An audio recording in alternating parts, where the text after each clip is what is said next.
Hi, everyone. I don't usually come in at this time, this early. It's 1:30 here in Spain, and I know that it's really early for some of you out in the East Coast and West Coast over in North America. But I wanted to touch on a few things because I keep having these conversations come up, and in regard to positive focus and what's termed as spiritual bypassing, and what is often referred to about when discussing about healing from the past and looking back and healing from past trauma and things in regard to positive focus and the law of attraction and various mindset work. So I wanted to quickly jump in and just talk about my perspective on this and why I put so much attention on what's working, what's going well, how things are flowing, where you want to go, what you want to be, who you're intending to be, what your intention is, how you're feeling, et cetera, et cetera. Versus what a lot of people tend to do, especially in spirituality now. There's a tendency to look back, a tendency to look about how to heal, what has happened, what past trauma has been affecting you.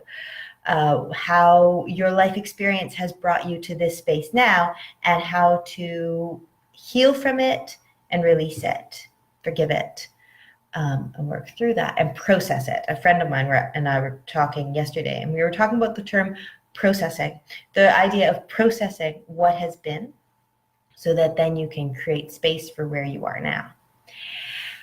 Now, I think a lot of people often think that I negate away from the concept of healing and the concept of what's been. And honestly, I will tell you that when I sit down with a client, I will say, we're not going to go right off the bat and go diving into your past and working through all of the muck and mire.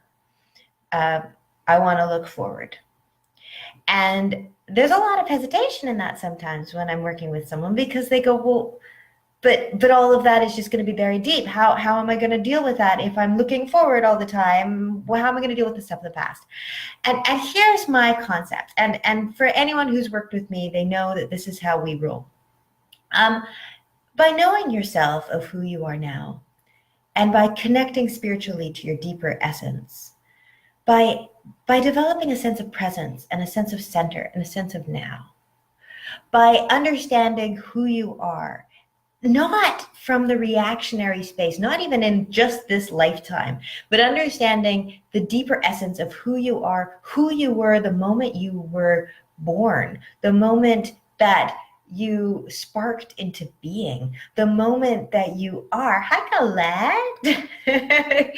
by understanding your deeper sense of self, by understanding not just your preferences and your dislikes and your hard experiences and the horrible things that have happened, and watching it through that lens, but understanding the observer element of yourself, the deeper sense of yourself, your spiritual spark.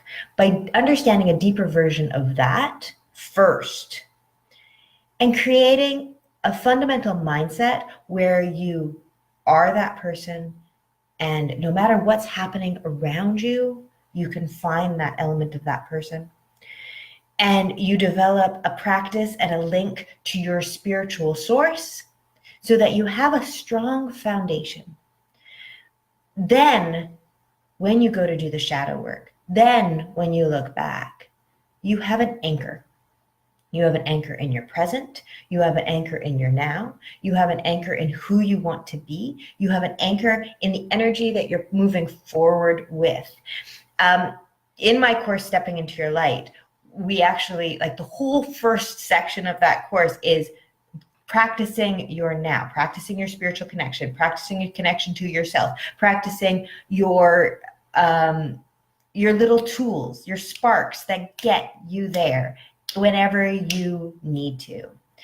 And then the next section is about going back, releasing the shadows, revisiting your childhood, revisiting past trauma, forgiving what needs to be forgiven, releasing what needs to be released, working on those after.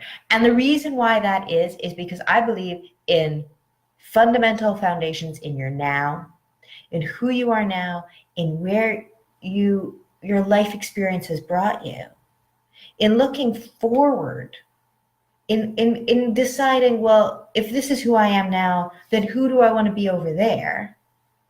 And then when you know that, when something comes up, you tiptoe back and you clean it up. And then you move forward again. And so I always create with my clients and in my courses and in the membership program, we're creating a thing of going, well, you have your foundation, you have where you are. You tiptoe back, you clear up the garbage, and then you come back. You have your foundation, you have your connection to your divinity, to your source, to your spirit. And then when you need to, you go back and you heal what needs to be healed.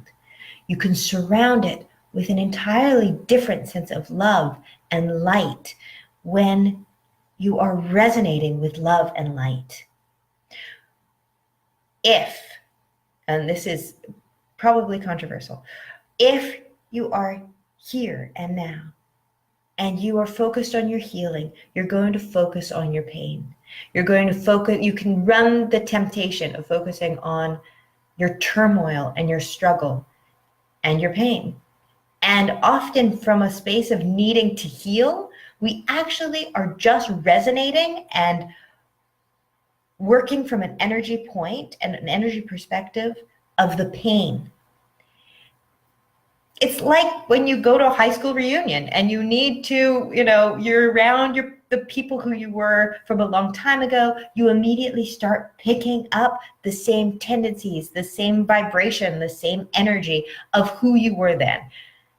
If you spend a long time focusing just on your past before focusing on your present and your forward, then you're going to be resonating always, and you're going to be creating a push and pull between the two energies of, you're just going to drag your past into your now. And we self-combust. Over in the membership group, we're working through the chakras, and it's going really excitingly well. But we just did solar plexus, and it's really interesting because for your solar plexus, that is your inner fire. It's your passion. It's everything you are. It's who you are now in this current life. But your solar plexus is also like a furnace. It is burning everything that you consume. And that includes your past. That is what fuels it. Your observations, your preferences, your likes, your dislikes, your experiences. Yeah, your rough times. Yeah, your amazing times. Your solar plexus is like this incredible generator, which is taking all that information and burning it and saying, okay, so out of these flames, what is the phoenix rising? Who are you? Who am I? And then it's saying, this is who I am. And I get to be here and now and be this person. And if we're always looking back, we have a tendency to disempower that. We're disengaging it because we're only keep burning the same story. We only keep generating a space of pain and struggle. And that's what we resonate at. We have to find the resonance of being who we want to be, and then going back and saying, what needs to be healed? What needs to be processed? What needs to be burnt a little bit further? I've been wanting to work on my solar plexus for a while. You know what? The solar plexus, when you see it as this phenomenal generator of information, so that you're gathering the information up and allowing that to be processed and allowing that to shine rather than beating it down. It really does turn into an interesting element where rather than thinking things out and always being like, yeah, but should I do this? And should I do that? And should I do this? And what about that? And what did that person think? And etc. You end up following your gut because that's your whole solar plexus, right? Like it's like that space where you're going, oh, I walked into this situation and I'm faced with a choice.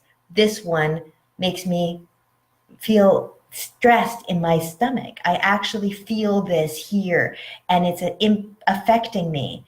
Whereas another one will make you feel lighter and it will feel freer.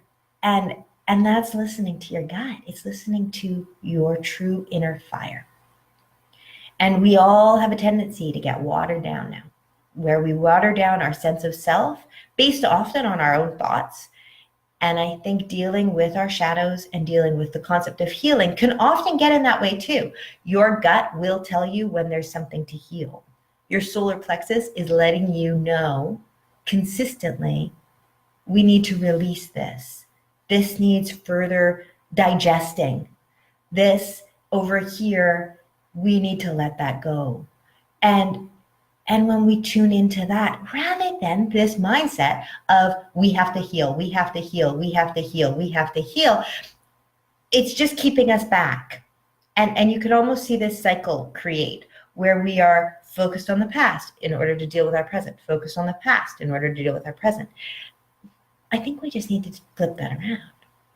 Focus on your present, focus on your now, focus on your center, focus on your connection, focus on your spirit, focus on being you with all of that past experience before you, knowing that your solar plexus, knowing that your inner fire is digesting that and generating that. And then you'll know when it's time to clear something up. You know, when I work with a client and all of a sudden we'll be working for like a couple of weeks and all of a sudden we'll get to a point and I'll be like, you just mentioned that quite a few times. I think we better go back and we need to look at clearing that up. And then it becomes a thing of backing into that and easing in and looking for the release and the true healing. And sometimes that's just an energy session too. Sometimes we'll just do an energy clearing, and when the energy is cleared out, it's cleared out. Allowing healing. It's funny because often I'll talk to someone and I'll be like, okay, so what does healing look like? What does the healed self look like? And as a society, we're becoming so addicted to the process of healing that we forget what the healed looks like.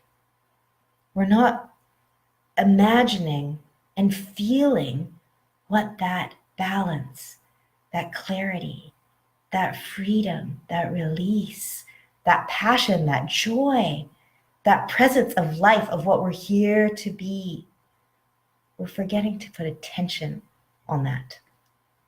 So I want everyone to know, I'm not negating the healing, and I'm not negating the shadow work, and I'm not negating looking back. I totally do work with that when I work with a client. But yes, you will always hear me supporting you of who you are now. I will support you where you are, who you are, and who you are meant to be, and who your deeper spiritual self is calling you out to be. Because that is what we all came for. You came to shine as you. And all that life experience is literally fueling that inner light. And if I can just help support your truest version of yourself, then the mind clutter starts to clear when we become like that, you know? And life becomes a bit more about flow, and we feel more universal love, and we feel more connection to our divine spirits. And we know that all is well on a deeper cosmic level. And I want you to know that relief. I want you to know that feeling of freedom. So that is my Wednesday conversation as we go into today is what's working day. And sometimes, you know, I do post these things of what's working. Let's focus on the positive, focus on the positive. And you go, why? And I can feel people saying, oh, she's always talking about positive. What about all the past? What's working? Because that's where you want your energy to go. You want to resonate with what's working. You want to resonate with the healed version of yourself. You want to resonate with the things that are going well. And you do that by focusing on what you appreciate and where you want to be. And then the other stuff can be dealt with from a grounded perspective. Okay, 15 minutes. I meant to go short, but anyway. Love and light, everyone. Have a fantastic day, and I will talk to you soon. Bye.